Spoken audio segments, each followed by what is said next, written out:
Hi everyone, welcome back to the Pentagon Challenge, and there is so much to catch up on. Last time out we were at MALMO and we had a couple of job offers on the table. We ended up taking one of them. We made the leap across the Atlantic over to Mexico with Santos Laguna. I think we just get straight into it, get you all caught up on everything that's been going on. Let's go.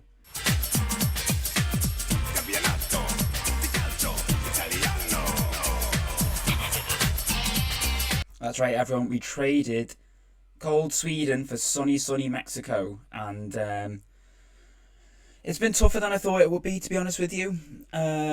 We've played quite a lot of the season. Before when I last saw you, I went on holiday for a week, and I came back, recorded an episode, and despite my recording software having a massive update, it still likes to do the same thing where it will record on the microphone, and then I'll pause the recording, as we sort of maybe skip onto the game or whatever. And then all of a sudden the microphone will just stop picking up audio. So there's me editing, and it's like, yeah, there's audio, and then all of a sudden go to another clip, another scene, and it's just nothing. And the problem was, I realised partway through that had happened, but the issue was that I didn't realise at what point it had started. So basically the whole introduction to the next chapter of the series here at Santos Laguna, all the signings, everything, you basically had no context at all. So I just had to scrap the whole episode because it was just useless. So once again, if you notice me constantly looking to the side, it's because I've got my second monitor here, and I'm just making sure that the mic is still picking up audio, because thankfully it has the little sound bars at the bottom, so it picks up audio. And that's enough waffle. So yeah, we left Malmo and we came here over to Mexico, to Santos Laguna, to have probably our first realistic crack at a Champions League trophy, and that's the CONCACAF Champions League. Now we've got a couple of games today, and one of them is in the Champions League, and we've actually got a lot of work to do, because after 2 games we're 5th, which is bottom of the group. We're only 3 points off top, and top is Seattle Sounders, who we are playing today. We lost to LA Galaxy 3-1. That was actually the game that I recorded to show you. We had a bit of a defensive disaster class from young Angel Garza, who is kind of like, he's come through the academy at the club, and unfortunately, believe it or not, he's actually he is actually like our top 3 defenders, and we kind of play with a back 3. We did sign Botan Ballo. We'll get into transfers in a bit from Parma, just to give a bit of depth there. He's unhappy because I didn't strengthen the midfield, even though I made a signing in Matko Miljevic, despite the fact that I would struggle to mess up my registration rules to try and strengthen the midfield for him and Ainsley Maitland-Niles, and neither of them were happy with that, so they were both unhappy. But yeah, we'll get into transfers and everything in a bit, but this guy is problematic at the back. We have tried playing with a 4 at the back system, but we don't really have much in the way of wingers, so it's very much like a narrow 4-3-3 almost, or like a 4-4-2 diamond, and struggling a little bit there as well. But yeah, it's been tougher than I thought it was going to be. Took me a little bit of getting to grips with, because when I came in, there was already quite a few players who we couldn't register, that had already been signed, and then I had a couple of players that I wanted to bring in to sort of do jobs, and that further sort of compounded things. So we've kind of had to, it's been quite difficult, I'll be honest with you. But yeah, we'll get into all of that in a minute. So let's just give you a bit of an overview on the club. So it's Santos Laguna in Mexico. Relatively decent facilities. We will try and look to improve some of these after a while, now that we've got a bit more of a reputation at the club. We've been here a little bit longer now. They won the CONCACAF Champions League in 2027, so they won it not last season, the season before. Part of the reason why I was quite open to taking this job. I haven't done them kits yet, actually. I will do that at some point, like we did with Malmo last season. So yeah, basically they're a relatively decent position. We've got a few affiliates up and around the countries, into South America as well. We've got Nacional, Atletico Nacional as one of our affiliate clubs, which is quite important because the club want us to sign Colombian players. The only problem is that in signing Colombian players, we can't always register them because they have to have 9 nation-born, so 9 native-born players, 9 players born in Mexico in your squad.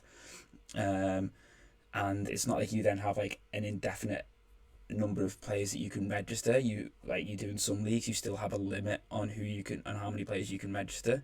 So if you can't register 9 native players, you have to then just leave spaces. You just can't register some of the players, which is really frustrating.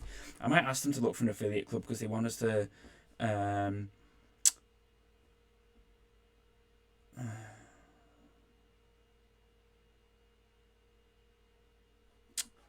don't want to.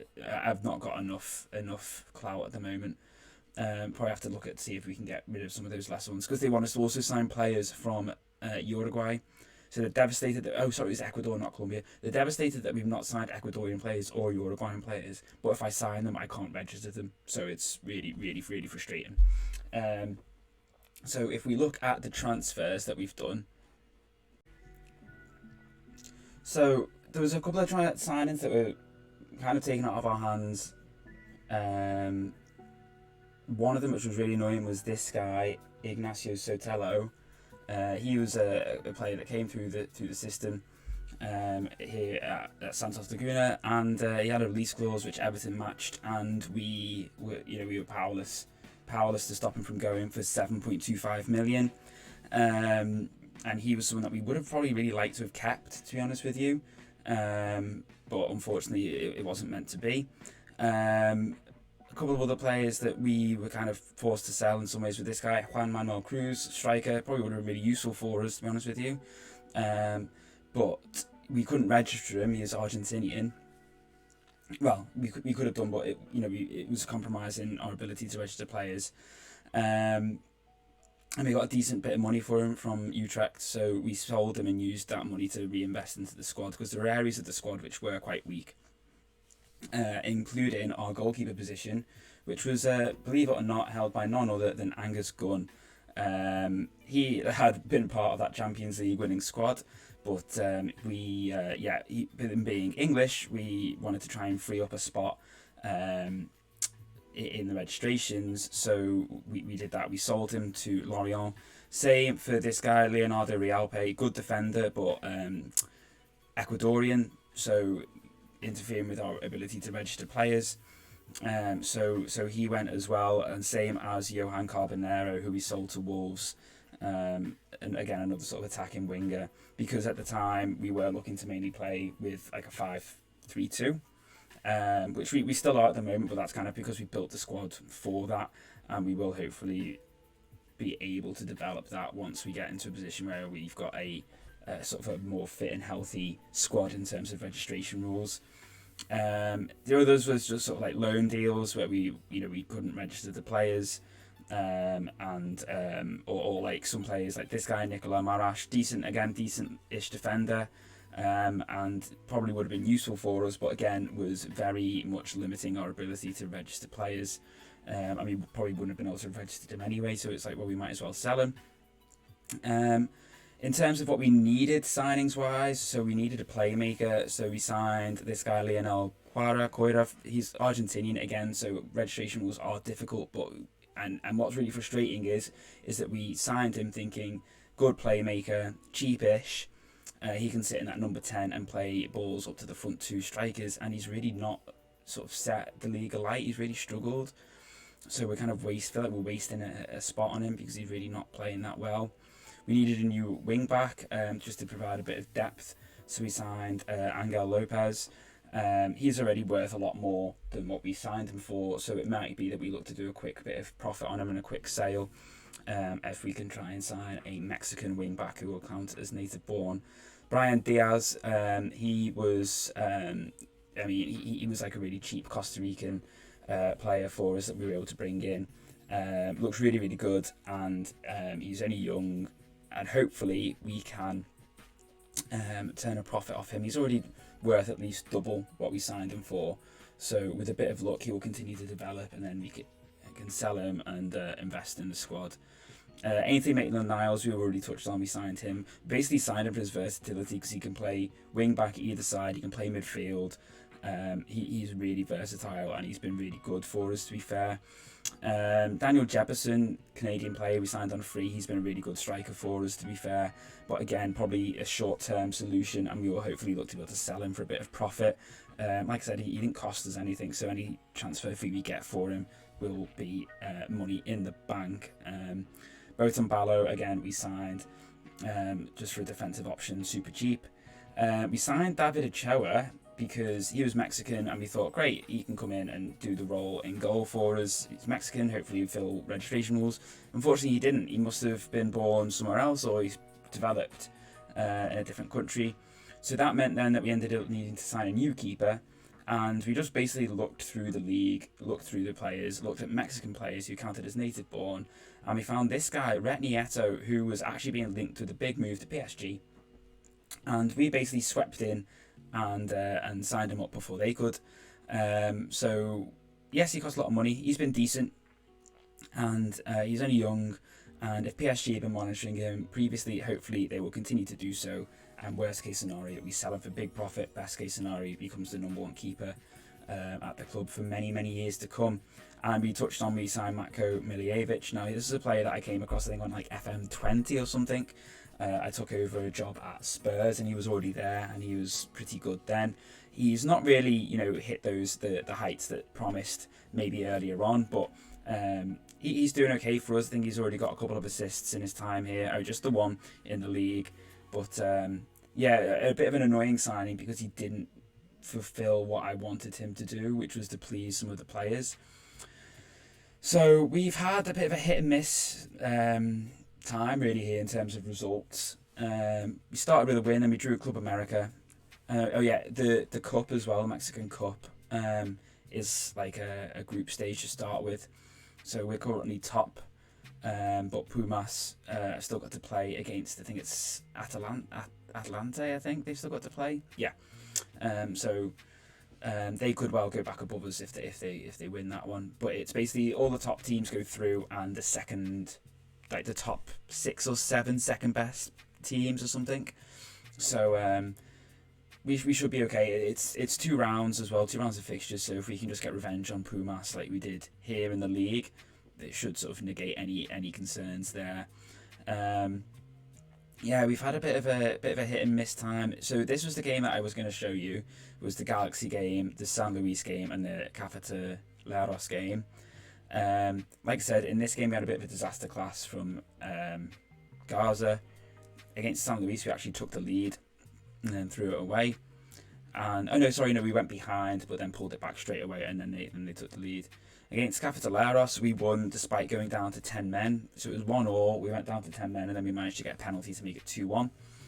But then again, more bad results. So we lost to Mazatlan, and it was at this point I was thinking, like, what am I going to do? How am I going to turn this around? I need to find some sort of system that's going to work.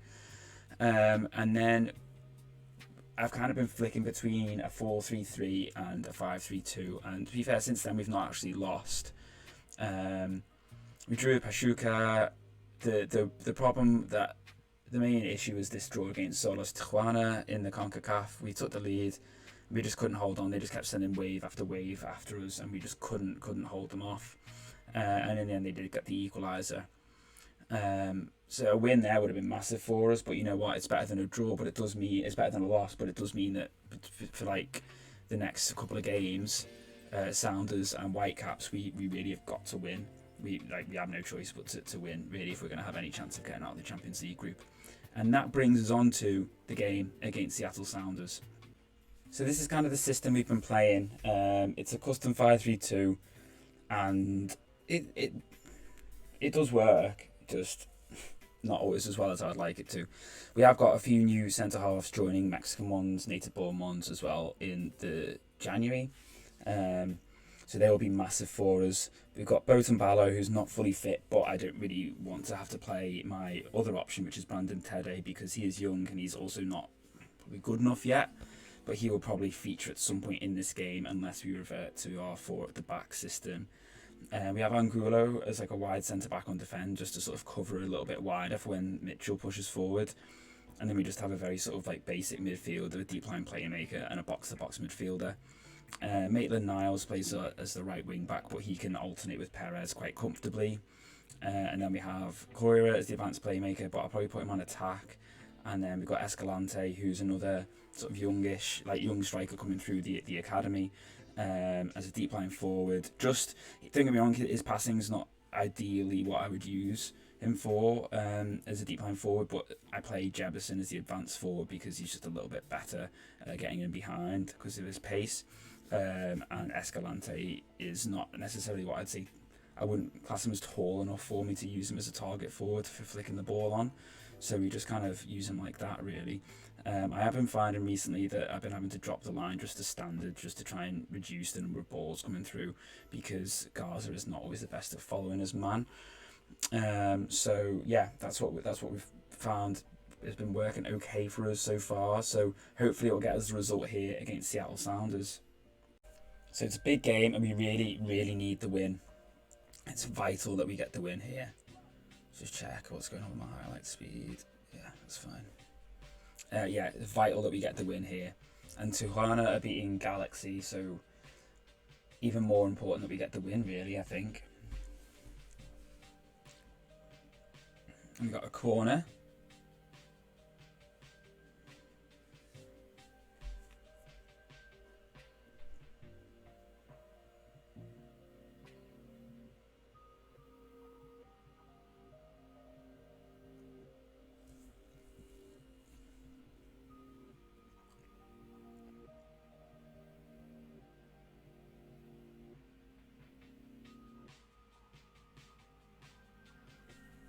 So yeah, Ballo is really struggling, so he will probably have to come up at half time. Or actually, it might be that I do actually just change the tactic. So yeah, we have gone to our 4-4-2 diamond now. So we brought Brian Diaz on in like a roaming playmaker role, basically, on that left-hand side. So hopefully him and Tyrick Mitchell bombing forward will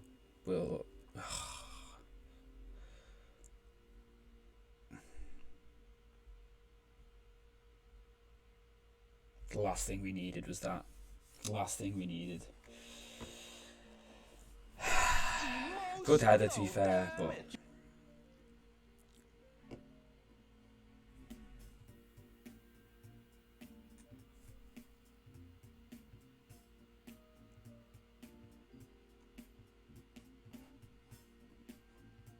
this is basically going to knock us out, this.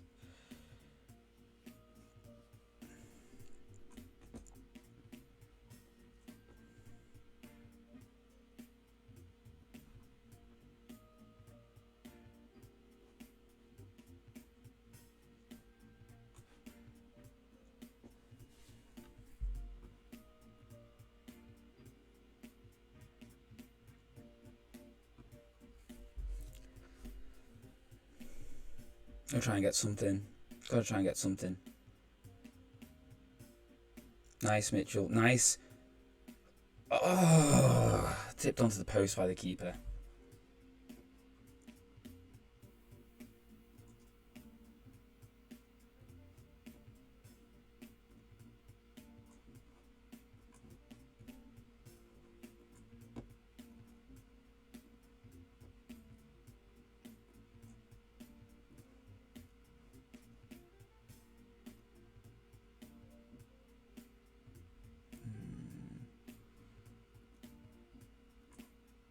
Just go along with it.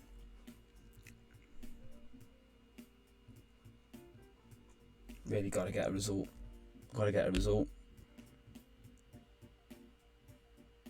We're not going to get anything. This is going to be our Champions League campaign dead in the water already. Unless... No.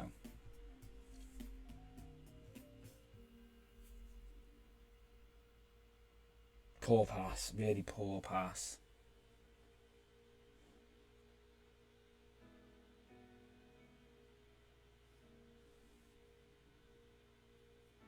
What's frustrating is we've not necessarily actually played that bad. It was just a set piece goal. Just done by a set piece goal. fuming. So actually, turns out that just because we have been knocked out at this stage doesn't actually mean that we're out completely, because I was looking and it said on the vision and the competitions, and it said they were still quite happy with how we were doing because they just wanted us to get to the semi-final and they weren't bothered that we'd been knocked out of the group stage. So we go to a playoff. We go to a playoff where we play. I don't know what teams go in, but basically, yeah, we have a playoff game, and the draw date for that, the draw date for one is on the 19th of October, and then the winners qualify for playoff 2, and then if we win that, then we go to the second round. So Champions League dream is not over, but it's just annoying that the players that we are bringing in, so Gustavo Portales, who is either going to be a nonsense centre half or can play as like a a right back or a left back. He can't cross, but he'd just be very much a defensive first player. And this guy Raul Santillan, again, just purely just defensive options, just getting bodies in just to make up for the fact that some of our defenders are quite weak. And we've got Armando Mendoza coming in, who's also native born. He's going to play at left back, assuming he accepts our contract, or left wing back, sorry. So yeah, hopefully that will give us a bit more wiggle room in that one. But they're all not going to come in until after the Champions League playoffs. So we'll just have to see how we get on. But we've got the game against Monterrey to play now, so we'll do that one, and then I will get us going up into the Champions League and see what's going on with these playoffs as well. Now we've got a massive game against top of the table Monterrey. So Daniel Jefferson is knackered, absolutely knackered, and I've not really got any other strikers available. Again, registration, thanks. So we're going a little bit different, and we're going to play 2 number 10s in behind and see if that works. We're going to play Miljevic as an advanced playmaker, and I'm tempted. No, I don't know if he can. Don't know whether he can do the shadow striker role quite well enough, Koira. So we're going to play him just in as attacking midfielder on support for now. These two might get in each other's way, so we will see what happens between Martinez and Koira, because we're playing Martinez as a Mezzala. I'm going to see how he does with that one. Ballo is a little bit better fitness-wise. And we've got a couple of options off the bench as well to sort of freshen things up. So we're going to go with this and see if it does the job. So obviously I've not really touched on the league much, so today with this game is going to be the chance to do so. So we are currently 6th in the league. Now Monterrey have kind of ran away with it a little bit for this first half of the season, because you have like a opening stage and then a closing stage. So, but we're basically only 2 points off second place in Club America. So if we can get a result here against Monterrey, who are a team of, quite a few, they've got like Harry Winks and I can't remember who else. I did see someone else they had. Oh, that's lovely. Oh, it's a goal. It's a goal. Maitland-Niles to Miljevic, and he scores a wonderful goal. That's his first goal for the club. And that was really nicely worked. We've got a nice little bit of interplay here with Garza to Miljevic. Miljevic gives it to Maitland-Niles, continues his run, first time return, and Miljevic on the volley. What a goal. What a goal. But yeah, they've got, who is it? They've got Harry Winks, Ronnie Edwards, who is from like Rochdale or Shrewsbury or someone. They got Olivier Uncham, as we can see there, who's on a yellow card actually, which is quite nice to see. Because hopefully we can get him sent off. Let's try and rile him up a little bit. So where is he? Let's go in hard on him. Let's close him down, see if we can get him. Oh, they've just equalised. They've just equalised. Harry Winks with the assist by all accounts. And let's see, was it just good football, or was there certain defenders culpable, as there usually is? Yeah, he just got in behind. Who is it he got in behind? Oh, what a surprise, it was Garza. What a surprise.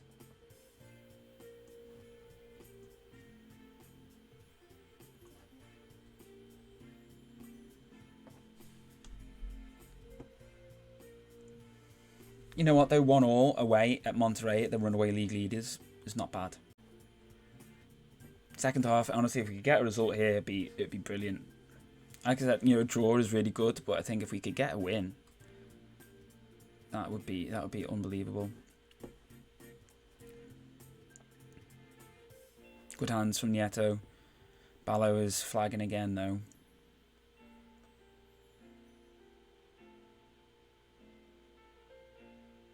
Oh, that's lovely. What the heck?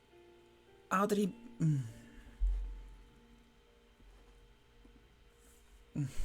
I don't even know what happened there. So you telling me that he can play there? That's interesting.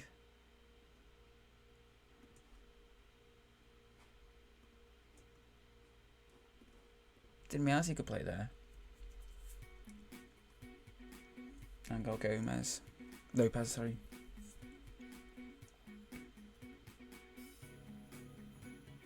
We can actually make 5 subs as well in this division.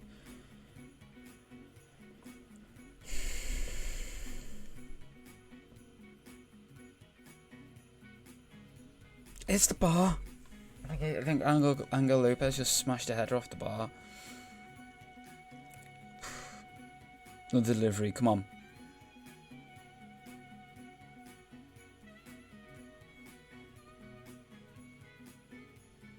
I know Jefferson's knackered, but Escalante's having a shocker.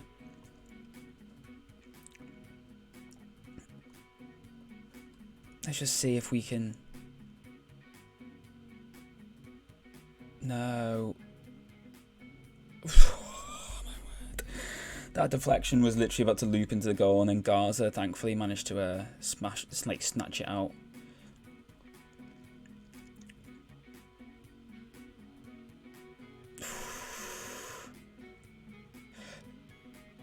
Oh my word! What? That's a goal kick. Did he just like slice it into the air?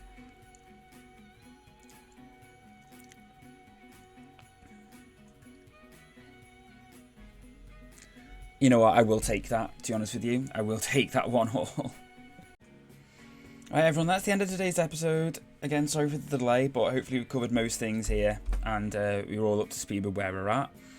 I'm going to keep playing now until we get to this playoff in the CONCACAF. And then, yeah, hopefully we'll have an idea what's going on with that one. And hopefully we will be able to win it and keep going in the CONCACAF Champions League. So I will see you for the playoffs once I know what's going on. And take care, everyone. And yeah, I hope you have enjoyed the episode, and I shall see you all next time. Bye for now.